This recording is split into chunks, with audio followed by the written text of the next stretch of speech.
Today, we will take a closer look at the case of the French King Charles VI, known in history as Charles the Mad. We have medieval books, Jean Froissart's chronicles, and the kingdom's financial records as evidence. The question that interests us is whether the king truly had a mental disorder.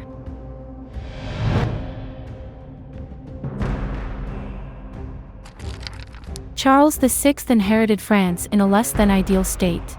Formally, he took the crown at 11 years old, but in reality, his uncles ruled as regents on his behalf until he was 21. These four dukes, Burgundy, Anjou, Berry, and Bourbon, drained the treasury and raised taxes. The people, unwilling to tolerate this, started the Mailletin uprising, which the king's uncles brutally suppressed. By law, Charles VI could have become the full-fledged ruler at 15, but it happened 6 years later for unclear reasons. We can only speculate whether the young king experienced a Hamlet-like dilemma, questioning whether to flee from responsibility or fight for power. To be or not to be, that is the question. The Valois Dynasty was quite young at that time. The great-grandfather of Charles VI, Philip VI, was the first Valois to ascend the throne. Philip VI was the closest heir, aside from the English King Edward III, who could not claim the French throne due to inheritance laws. A glance at a history textbook would reveal that the 100 Years' War between France and England, started by Edward, the Black Prince, was in full swing during Charles VI's reign. In reality, Charles VI was quite fortunate. Years earlier, his father, Charles V, had reclaimed all French territories lost to England.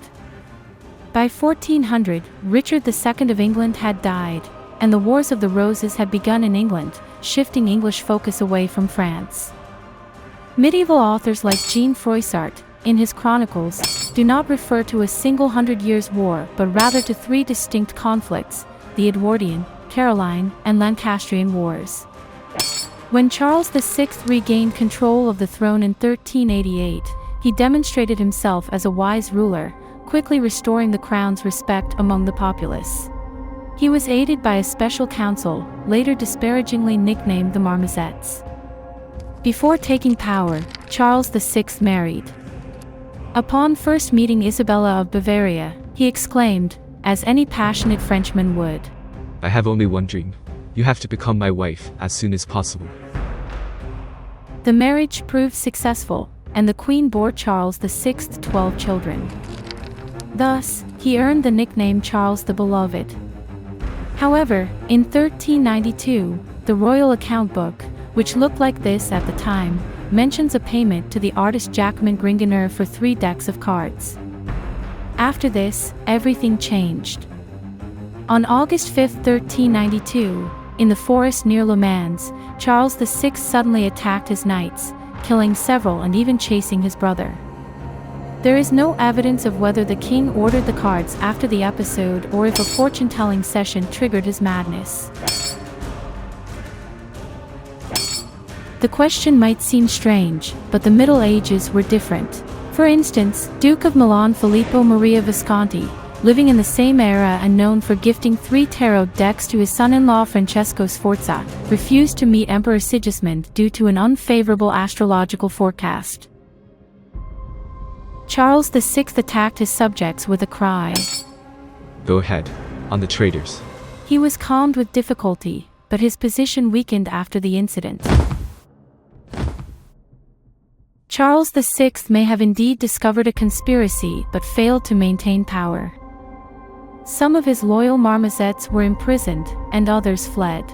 Control of the state alternated between the Duke of Burgundy and the Duke of Orleans, supported intermittently by Charles's wife, who continued to bear him children. Charles VI's delusions were meticulously documented. He claimed he was made of glass and feared shattering, thus wearing special clothing with metal rods inside. This condition became known as Glass Delusion. Whether this was an actual disorder or a ruse to save his life remains uncertain. There was reason to be afraid. On January 29, 1393, a masquerade ball was held at the palace. As recorded in chronicles, the king and several others dressed in costumes made of linen soaked in wax, resembling animal fur. The Duke of Orleans approached with a torch to see their faces and allegedly accidentally set one on fire. A blaze ensued, nearly killing the king. This event, known as the Ball of the Burning Men, entered history. Charles VI also distrusted his wife, who allied with both the Duke of Burgundy and the Duke of Orleans. The ideal marriage turned into progressive paranoia. The king began to pretend not to recognize his wife or children, though he had no trouble recognizing others. Whether consciously or not, the king retreated further into madness. It reached the point where Charles VI supposedly did not realize that Odette de Champdivers, the daughter of his equerry, had replaced the queen in his bed. At court, Odette was nicknamed the Little Queen because she dressed in Isabella's clothes nightly and visited the king. Despite his madness, he did not forget to reward his lover and nurse with 2 tangible estates. This relationship resulted in the birth of an illegitimate daughter. Years later, when Joan of Arc emerged as France's savior, rumors circulated that she was the daughter of Odette and Charles VI. Odette was also rumored to have a pathological passion for playing cards, which led to her poverty after the king's death.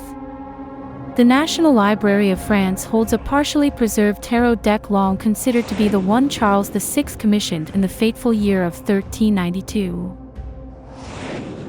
17 out of 78 cards remain. Among them is the Tower card, which did not survive in the Visconti Sforza deck of the same period. Some cards differ from common decks. The Hermit holds an hourglass, not a lantern. On the Moon card, 2 astrologers measure the position of the stars. The Sun card features a girl playing with a spindle or a top instead of 2 children. On the Emperor card, the king is twice the height of his subjects. Even stranger, the Fool is also twice the height of other people, elevating both the king and the madman equally. This unique feature likely linked the deck to Charles VI. In reality, the deck was created after Charles VI's death in the 15th century in northern Italy. The cards ordered by Charles VI might have been for playing, not fortune-telling. Tarot cards were used for games like bridge, which survives today. Charles VI, the Mad King, died on October 21, 1422, with only his poor favorite Odette by his side. At that time, France was embroiled in civil war and invaded by the English, resisted only by Joan of Arc. This was the terrible price the country paid for its ruler's madness.